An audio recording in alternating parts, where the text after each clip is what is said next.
दिवस महादेव बाप्पा कैलासावर बसलेले, समोर सती पूजा करते, पायाचं चिंतन करते, पाय चेपते. तेवढ्यामध्ये त्या कैलास पर्वतावरून विमानं जाऊ येऊ लागली. विमानं जाऊ येऊ लागली आणि विमानं जायला लागल्यानंतर सतीच्या मनामध्ये विचार आला, काय ग बाई, हे कसले विमानं सारखे भरभर भरभर भरभर भरभर पळतायत. तिने इकडे तिकडे पाहिलं, तेवढ्यात कोणीतरी दिसलं. सती तिच्या जवळ गेले आणि विचारलं, काय ग म्हणली, कुठं चाललीस नेमकं. तेव्हा तिनं सांगितलं, हे बघ, तुझे पप्पा म्हणजे दक्ष प्रजापती यांच्या घरी मोठा यज्ञ आहे बघ, आणि त्या यज्ञाचं निमंत्रण आम्हाला आलेलं आहे. सारे देव देवता यक्ष गंधर्व किन्नर पशु पक्षी राजे राजे रजवाडे सारे आम्ही त्या यज्ञासाठी चाललेलो आहोत. सतीनं क्षणभर विचार केला, आपल्या बापाच्या घरी लग्न असताना सुद्धा आपल्याला निमंत्रण नाही, आता काय केलं पाहिजे. आणि मग मात्र सतीच्या मनाची कालवाकालव झाली आणि आपण गेलं पाहिजे हा विचार सतीच्या मनाला शिवला. महादेव बाप्पाकडे गेली, दोन्ही हात जोडले आणि म्हणते, अहो ऐकलं का. म्हणले, काय. माझ्या बाबांच्या घरी मोठा यज्ञ आहे. म्हणले, मग आपण जायला पाहिजे. महादेव बाप्पा म्हटले, सती तुझं खरं आहे, पण आपल्याला जाता येणार नाही. का. कारण आपल्याला निमंत्रण नाही. आणि मग मात्र सती थोडी नाराज झाली. पण बाईचं मन असताना माहेरामध्ये एवढं रंगलेलं असतं ना, तिला त्या माहेराची ओढ एवढी असते ना, तिच्या मनातलं माहेराविषयीचं प्रेम किती असतं सांगू का तुम्हाला. आता तुम्ही उगा बारकाईने सारेजण चिंतन करा बरं का, विशेष पुरुष मंडळी. बाईला माहेर किती आवडतं तुमच्या साऱ्यांसाठी सांगून टाकतो. किती आवडतं हे तुम्हाला पाहायचं असेल ना, माहेराची ओढ फक्त यांना कळेल, ती तुम्हाला कळणार नाही. पण तुम्हाला कळायचं असेल तर की उदाहरण देतो. जेव्हा बाई माहेरला निघते ना, सकाळी 10 वाजता गाडी आहे. किती वाजता. 10ला गाडी आपल्या गावामधून आहे. 10ला बाईला गाडीनं माहेरला जायचंय. संजीव भाऊ, पिशवी किती वाजता भरलेली असते आणि बाई स्टँडवर किती वाजता हजर असते. 9लाच, फार तर 9:30ला. गाडी 10ला आहे ना. असं कधी झालंय का बाई माहेरला निघाली आणि गाडी चुकली. तुम्ही कधी ऐकलंय का असं. हा, तिकडून इकडे यायला गाड्या चुकतातच. काय झालं म्हणले, अगं तू कालच येणार होती. नाही ना, आले होते मी, पण 2 मिनिटं गाडी निघून गेली. सासरून माहेरला येताना गाड्या चुकतात, पण माहेरून सासरला येताना गाड्या चुकतात, पण सासरून माहेरला जाताना गाडी कधी चुकत. इतकं प्रेम आहे, लक्षात ठेवा. आणि अशी बाई माहेरला निघाली. पूर्वीचा काळ पाऊल वाटा, आणि वाटेनं जाताना दगडा धोंड्याचा रस्ता, वाटेमध्ये दगडगोटे. आणि बाई माहेरला निघाली, पाऊल वाटानं रस्ता आहे, आणि जात असताना दगडाला ठेच लागली, बाई खाली पडली. आणि ऐका, बाई खाली पडल्यानंतर तो दगड त्या बाईला बोलायला लागला. कविता अगदी छान आहे, फक्त ऐका. आपण बहिणाबाई चौधरींच्या कविता ऐकलेल्या आहेत. अरे संसार संसार जसा तवा चुल्यावर, आधी हाताला चटके मग मिळते भाकर. त्याच बहिणाबाईंची पुढची कविता बरं का, बाळू भाऊ राजूभाऊ ऐका. त्याच बहिणाबाईंची माहेराविषयी ही कविता आहे. काय म्हणते बहिणाबाई, वाटेनं चालली बरं आता. माझ्या माहेराच्या वाटा जरी लागल्या रे ठेचा, वाटेवरल्या दगडा तुला फुटली रे वाचा. तो दगड त्या बाईला बोलायला लागला. दगड त्या माऊलीला काय म्हणतो ऐका.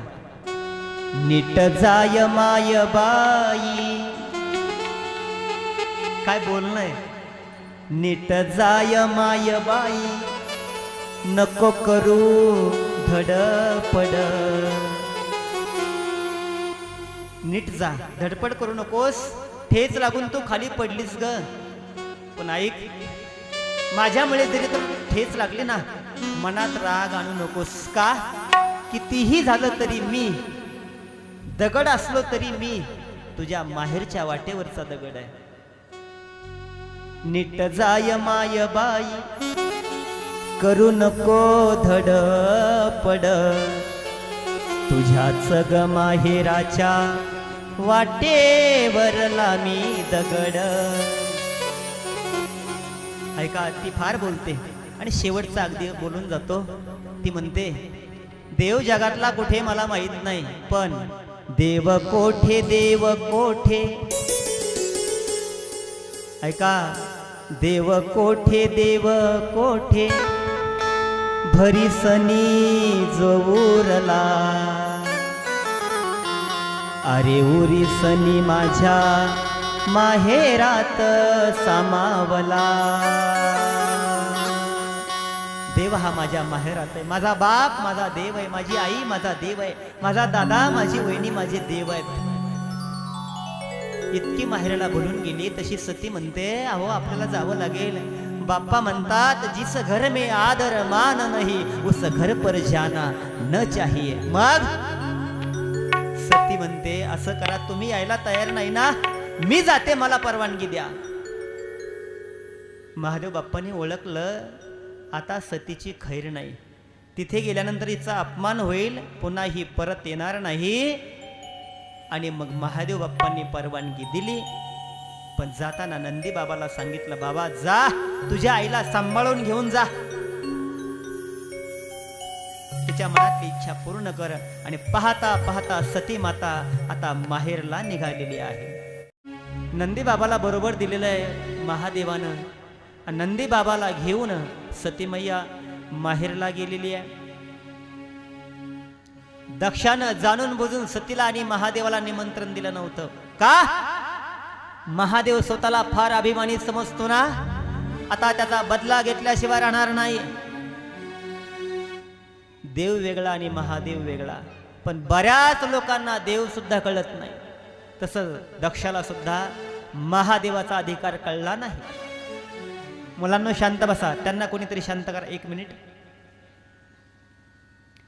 अधिकार कळला नाही आणि महादेवाचा बदला घ्यायचा आणि सांगून टाकलं साऱ्या प्रजेला.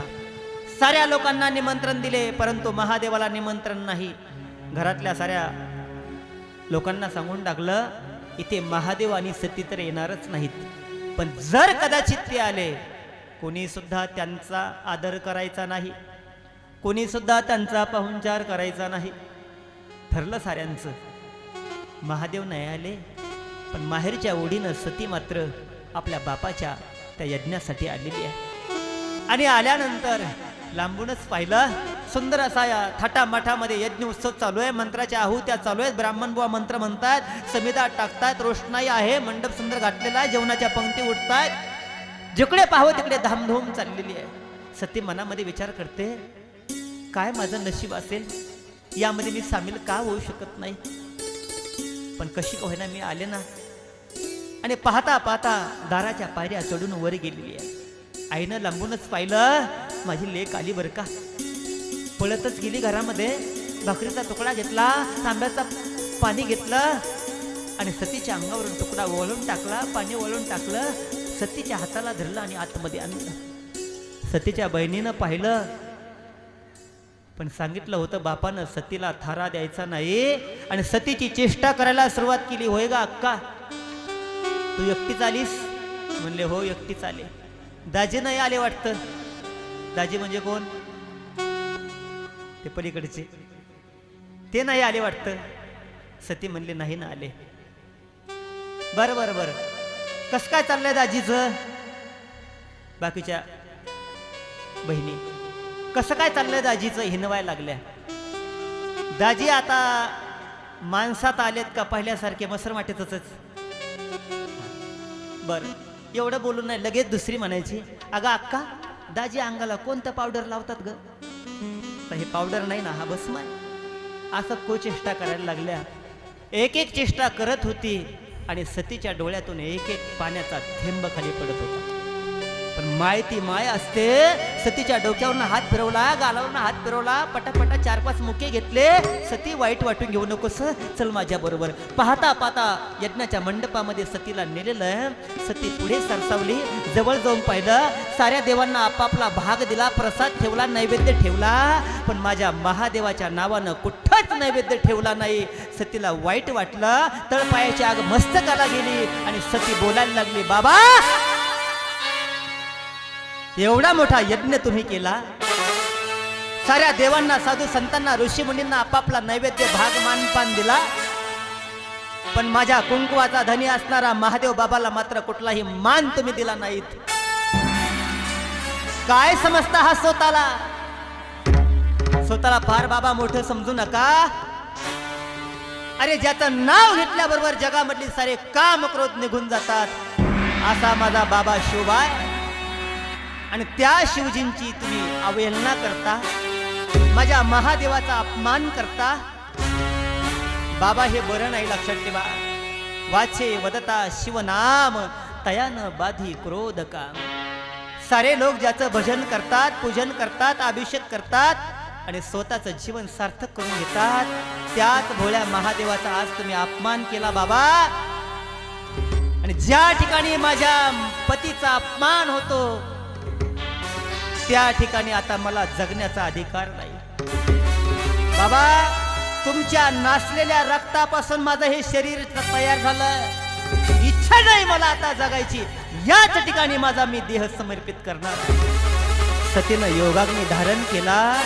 त्याच यज्ञाच्या कुंडामध्ये स्वतःचा देह आत्मसमर्पण केलेला आहे. यज्ञाच्या त्या अग्निज्वालेमध्ये सती माता लुप्त झालेली आहे.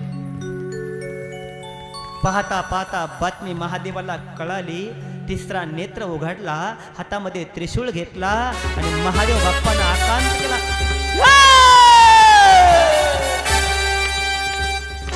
तांडव काय असतं ना ते महादेवाला विचारावं. आणि महादेव बाप्पा निघाले. आता दक्षाची खैर नाही, दक्षाचा यज्ञाचा विध्वंस करा. पाहता पाहता वीरभद्राला आदेश दिलेला. वीरभद्रम आधी करून सारी मंडळी महादेवाची गण त्या ठिकाणी निघाले. दक्षाच्या यज्ञामध्ये प्रवेश केला आणि क्षणामध्ये दक्षाच्या यज्ञाचा विध्वंस केलेला. मंडप फाटला, बांबू बाजूला काढले, लाइटिंग बाजूला काढली, यज्ञ उद्ध्वंस केला, पाणी ओतलं, यज्ञामधला कलश पालथा करून टाकलेला. शेवटी महादेव बाप्पा आले, हातामध्ये त्रिशूळ घेतला, दक्ष प्रजापती समोर उभा आहे, शिव्या देऊ लागलेला आहे आणि शिव्या देणार तोंड. आता तुला जगण्याचा अधिकार नाही. महादेव बाप्पानं सरकन त्रिशूळ फेकला. दक्षाचं मुंडक धडा वेगळं झालं. साऱ्या देवांना चिंता पडली, आता काय करायचं. काही झालं तरी सप्ताह बंद पडता कामा नये. काही झालं तरी यज्ञ बंद पडता कामा नये. या ठिकाणी यज्ञ बंद पडलाय. मग नियम असा असतो, ज्यानं संकल्प सोडला आणि सप्ताहाला यज्ञाला सुरुवात केली, शेवट सुद्धा त्याच्याच हातून झाला पाहिजे, असा नियम आहे. मग या ठिकाणी यज्ञाचा संकल्प करणारा आहे दक्ष. आज दक्षच आपल्यामधून निघून गेला, मारला गेला. यज्ञ पूर्ण कसा करायचा? यजमानच नाही तर यज्ञ कसा? साऱ्या लोकांनी प्रार्थना केली भगवान विष्णूला.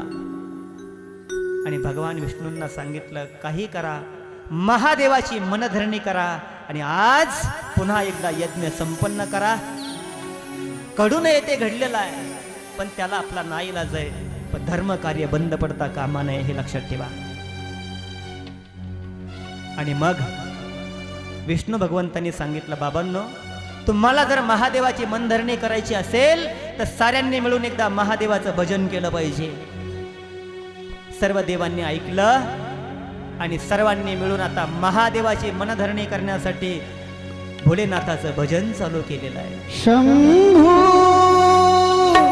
शंकरा करुणा करा जग जागवा.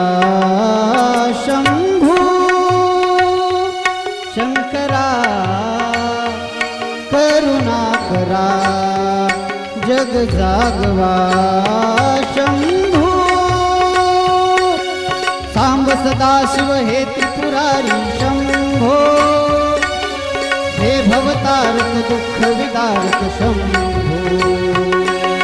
सांब सदाशिव हे त्रिपुरारी. शंभो हे भवतारक दुःख विदारक. शंभो शंभो शंकरा करुणा करा जग जागवा.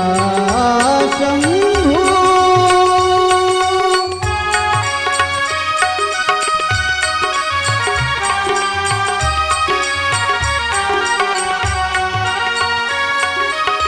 अंधार हा लोपवा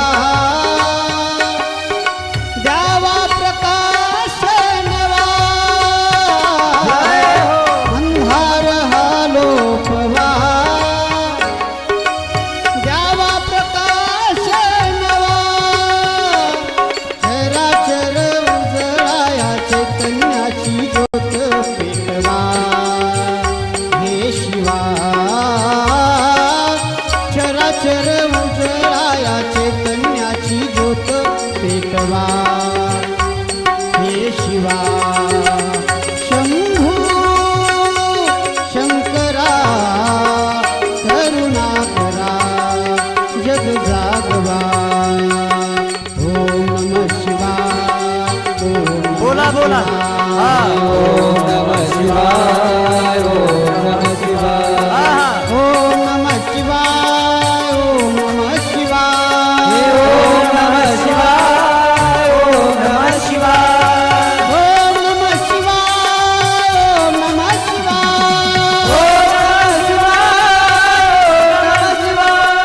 ओम नमः शिवाय. ओम नमः शिवाय. ओम नमः शिवाय. ओम नमः शिवाय.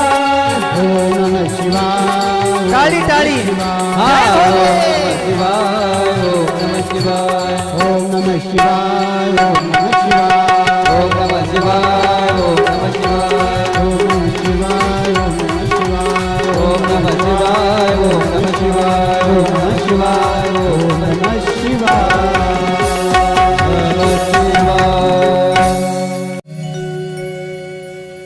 अशा प्रकारे सर्वांनी मिळून भगवान शिवजींचं भजन केलं आणि भगवान शिवजी कितीही क्रोधित झाले तरी सुद्धा भजन केल्यानंतर शांत होतात.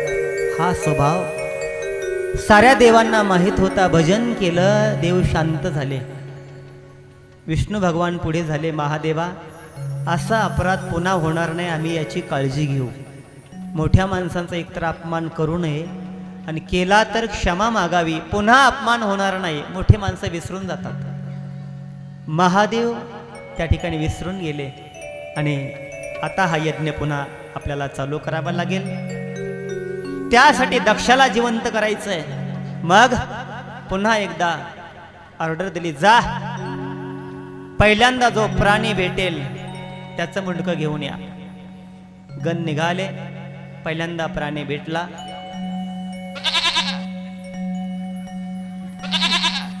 बोकड. आणि बोकडाचा आवाज ऐकल्याबरोबर गणानं त्रिशूळ खसकन मारला आणि बोकडाचं मुंडकं घेऊन महादेव बाप्पाकडे आले. महादेव बाप्पानं ते मुंडकं घेतलं आणि दक्षाच्या धडावर बसवलं. जिवंत झाला दक्ष. आणि जिवंत झाल्यानंतर मग महादेवाचं भजन करायला लागला. जोपर्यंत जीव होती तोपर्यंत भजन केलं. ऐकलं का? जोपर्यंत दक्षाला माणसाची जीभ होती तोपर्यंत भजन केलं नाही. आणि जेव्हा बोकडाची जीभ आली, भजन करायला लागला, तोंडातून भजन नाही निघलं. मग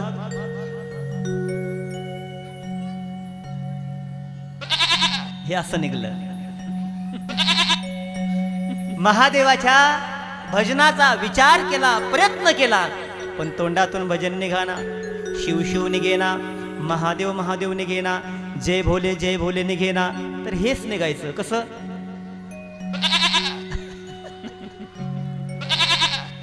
ओके. आणि म्हणून तेव्हापासून प्रथा पडली, महादेवाच्या देवळात गेल्यानंतर, दर्शन घेऊन आल्यानंतर बरोबर हे असं करायचं. तिथे अलग लक्षात. आणि तेव्हा दर्शन पूर्ण होतं असं म्हणतात. अशाप्रमाणे दक्षाचा यज्ञ, दक्षाला जिवंत करून त्या ठिकाणी भगवंतानी सर्व देवांनी पूर्ण केला. हे भगवान विष्णूंचं, भगवान कृष्णांचं मोठेपण आहे. अशा प्रकारे आपण सर्वांनी आहोत या देहामध्ये तोपर्यंत ईश्वराचं चिंतन भजन करायचं. भोलेनाथ तुम्हारी जय होवे, महादेव तुम्हारी चला सर्वांनी टाळ्याच्या गजरामध्ये तुम्हारी जय गणरायांचं स्वागत करायचंय. महादेव टाळी बजाव सब लोग.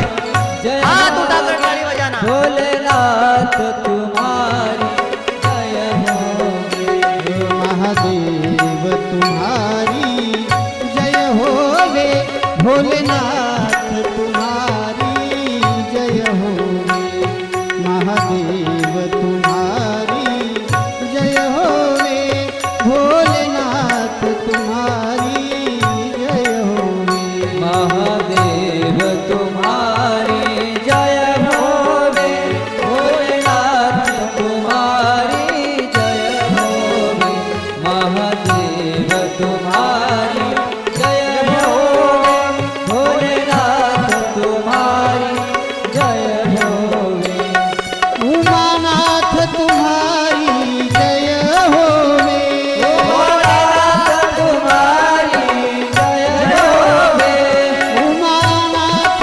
तुम्हारी जय होवे, उमानाथ तुम्हारी जय होवे, ओ गौरीनाथ तुम्हारी जय होवे, भोलेनाथ तुम्हारी जय होवे, महादेव तुम्हारी जय होवे, भोलेनाथ तुम्हारी जय होवे, महादेव तुम्हारी जय होवे, भोलेनाथ तुम्हारी जय होवे, एक एक आधी गणपतीला घ्या. जय जय होवे, होवा, भोलेनाथ महादेव बाबा, तुम्हारी पाठीमागे महादेव. जय होवे, महादेव तुम्हारी जय, भोलेनाथ तुम्हारी जय होवे,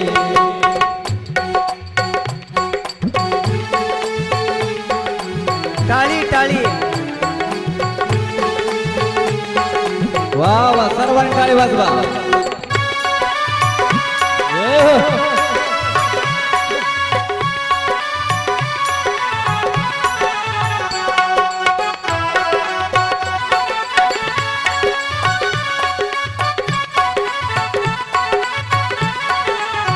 जय भोले.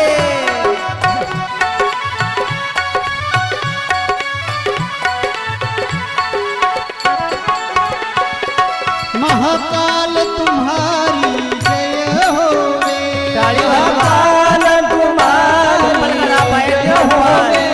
सोमनाथ तुम्हारी जय होवे, सोमनाथ तुम्हारी मांडी घाला. होवे, विश्वनाथ तुम्हारी जय होवे, भोलेनाथ तुम्हारी वा वा. जय होवे, महादेव तुम्हारी जय होवे, भोलेनाथ तुम्हारी जय होवे, महादेव तुम्हारी जय होवे, भोलेनाथ तुम्हारी जय होवे, महादेव तुम्हारी जय होवे, भोलेनाथ तुम्हारी जय होवे.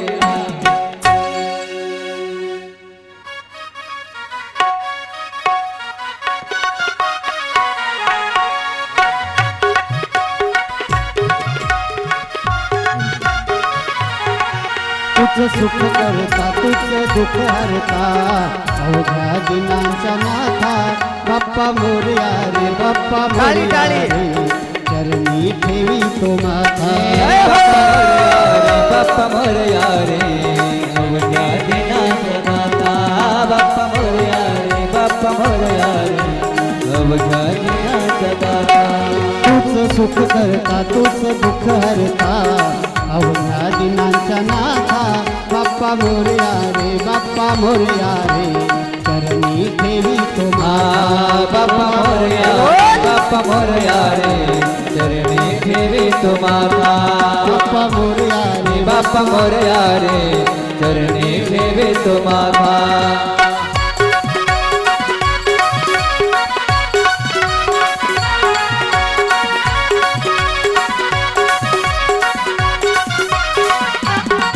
पहा झाले पुरे एक वर्ष होतो वर्षाने एकदाच हर्ष गोड अन्नाचा होतो रे स्पर्श घ्यावा जाणून हा परमर्ष पुऱ्या वर्षाची साऱ्या दुःखाची हे हो वा वा लक्ष्मी गाथा बाप्पा मोरया रे बाप्पा मोरया रे चरणी ठेवी तुम्हाला बाप्पा मोरया रे बाप्पा मोरया रे चरणी ठेवी तुम्हाला बाप्पा मोरया रे बाप्पा मोरया रे चरणी ठेवी तुम्हाला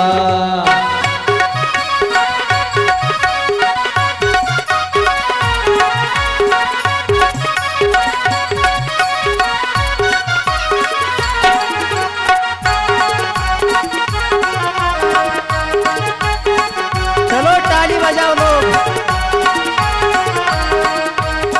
आज के आनंद की जय हो। पार्वतीच्या बाळा तुझ्या पायात वाळा पार्वतीच्या बाळा तुझ्या पायात वाळा पुष्पहारांच्या घातल्यात माळा आशाचा आवाज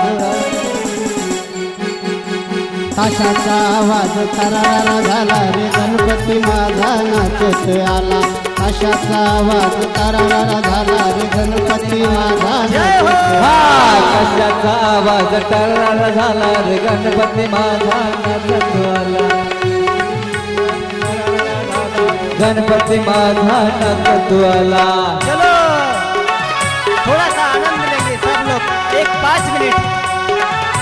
5 मिनिट आनंद घेऊया। उठा उठा उठा हा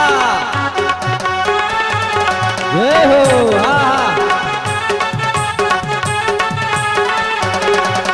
चलो भाई लोग। वाह वाह वाह क्या बात है वाह ये हो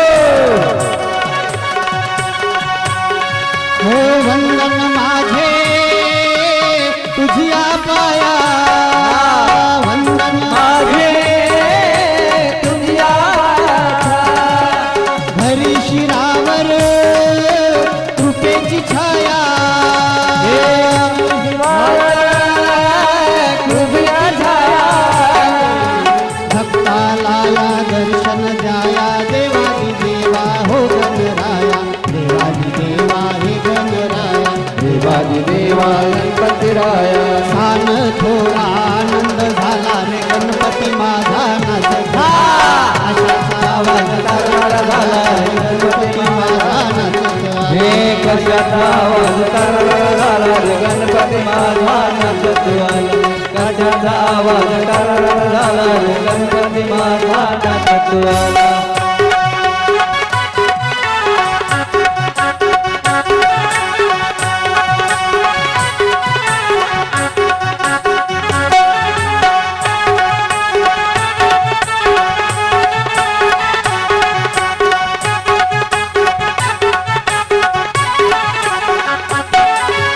मोदक लाडू पंक्तीला घेऊ मोदक लाडू संध्या घेऊ भक्ती भावाने देवाला वाहू भक्ती भावाने देवाला वाहू गणरायाचं गुणगण गाऊ डोळे भरून देवाला पाहू देवाला गाऊ देवाला वाहू देवाला वाहू देवाला वाहू हर गाव हसारा रंगून गेला रे गणपती माझा नाचत आला कशाचा आवाज गारा झाला रे गणपती माझा नाचत हा कशाचा आवाज करारा झाला रे गणपती माझा नाचत आला. जय राधे कशाचा आवाज करारा झाला रे गणपती माझा नाचत आला.